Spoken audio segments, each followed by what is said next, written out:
सकाळी मिसळ बनवली आणि पाव शिल्लक राहिले म्हणून दुपारी हे बनवलं. मिक्सरच्या भांड्यामध्ये लसूण, धनेपूड, हळद, जिरेपूड आणि मीठ आणि भिजवलेली बेडगी मिरची घालून थोडंसं पाणी घालून त्याचं वाटण करून घेतलं. लगेच गॅसवरती तवा गरम करायला ठेवला. त्याच्यामध्ये तेल आणि बटर घालून जिरे फोडून घेतले. जिरे फुटले की लगेच त्याच्यामध्ये कांदा घातला. कांदा ब्राउनिश होईपर्यंत भाजून घेतला. त्याच्यामध्ये लगेच शिमला मिरची, टोमॅटो आणि थोडंसं मीठ घालून त्यालासुद्धा मस्त असं भाजून घेतलं.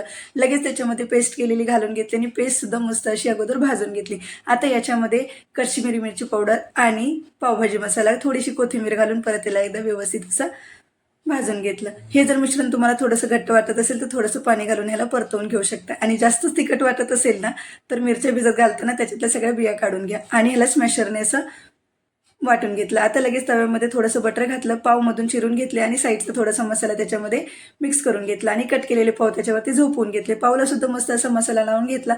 जास्त मसाला लागत असेल तर थोडासा काढून घेऊ शकता. दोन्ही बाजूने मस्त असा पाव भाजून घेतलेला आहे. हा आपला पाव तयार झालेला आहे. आता हा पाव आपण एका प्लेटमध्ये काढूयात. ह्याच्यावरती भरपूर अशी बारीक शेव घालायची. तुम्हाला जेवढी आवडत असेल तेवढी शेव घाला आणि वरून चीज घाला. तर असा हा आपला मसाला पाव तयार झाला आहे.